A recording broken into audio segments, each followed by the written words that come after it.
On Thursday, Joy Behar, co-host of The View, expressed skepticism about Melania Trump's recent pro-choice comments made during promotional efforts for her memoir. Behar noted, 62% of Americans oppose overturning Roe v. Wade. The Republican Party knows this. I believe they're using her as a front for a narrative about abortion rights. It feels like a big scam. In a video posted on X, Melania Trump described abortion as a fundamental principle and emphasized the importance of individual freedom, asserting that women have rights from birth. However, Behar dismissed her comments as insincere, stating, "I don't buy it."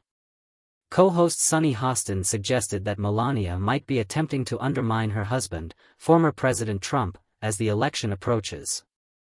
She commented, "This could be her way of sabotaging his campaign, allowing her to distance herself from him."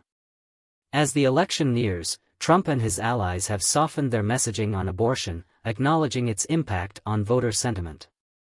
This week, Trump indicated he would veto a national abortion ban if re-elected, while still taking pride in his role in overturning Roe v. Wade. In her memoir, Melania also addressed bodily autonomy, arguing that restricting a woman's right to choose is akin to denying control over her body. Trump mentioned in a Fox News interview that he supports Melania's right to express her beliefs on this contentious issue. Nearly 90% of infants hospitalized with COVID-19 had mothers who were unvaccinated during pregnancy, according to new CDC data. This report highlights the critical need for vaccination among pregnant individuals. The study, covering infant medical data from October 2022 to April 2024 across 12 states, revealed that babies under 6 months old had the second highest hospitalization rate for COVID, following those over 75. Among 1,470 hospitalized infants, severe cases were common, with 20% needing intensive care and nearly 5% requiring ventilators. These are generally healthy, full-term babies who end up in serious condition, noted Neil Silverman, a UCLA obstetrics professor. Infants cannot receive the COVID vaccine until 6 months, leaving a vulnerable gap. Vaccinating during pregnancy helps pass antibodies to newborns, offering them crucial protection while also safeguarding the mother from severe illness. However, misinformation continues to foster skepticism about the vaccine. Silverman expressed frustration with patients seeking more research despite numerous studies confirming the mRNA vaccine's safety. The report indicated that the median age of hospitalized infants was just 2 months, with 9 fatalities recorded. Pediatrician Deborah Greenhouse plans to use this data to educate families, hoping to encourage vaccination by highlighting hospitalization rates and the risks of foregoing the vaccine.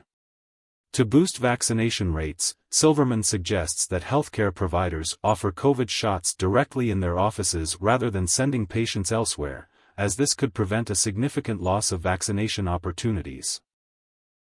2 dairy workers in California have been confirmed as the state's first human cases of bird flu, according to federal and state health officials. The announcement on Thursday followed an investigation into potential human infections linked to H5N1 bird flu. Both cases were identified in different locations within the Central Valley, and there's no known connection between the 2 workers, suggesting they were likely infected directly by dairy cows. The workers experienced mild symptoms, including conjunctivitis, but did not show any respiratory issues and were not hospitalized. California reported outbreaks of H5N1 among dairy herds starting in August. With these latest cases, the U.S. has seen 16 confirmed human cases of the virus this year, including previous cases in Texas, Colorado, and Michigan. The CDC maintains that the public risk remains low, although farmworkers are at a higher risk of exposure. Health officials advise them to use personal protective equipment, such as respirators, eye protection, and gloves.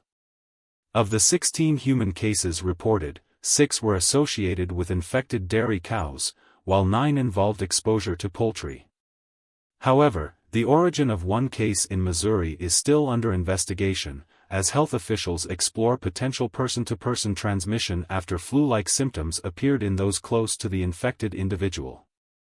Tomás Aragon, director of the California Department of Public Health, highlighted the importance of ongoing health checks for those interacting with potentially infected animals. He reiterated that the general public's risk remains low and emphasized the need for preventive measures among those in contact with affected animals. As of now, 254 herds across 14 states have reported infections, although experts believe this figure may be significantly underestimated due to a lack of widespread testing among farmers.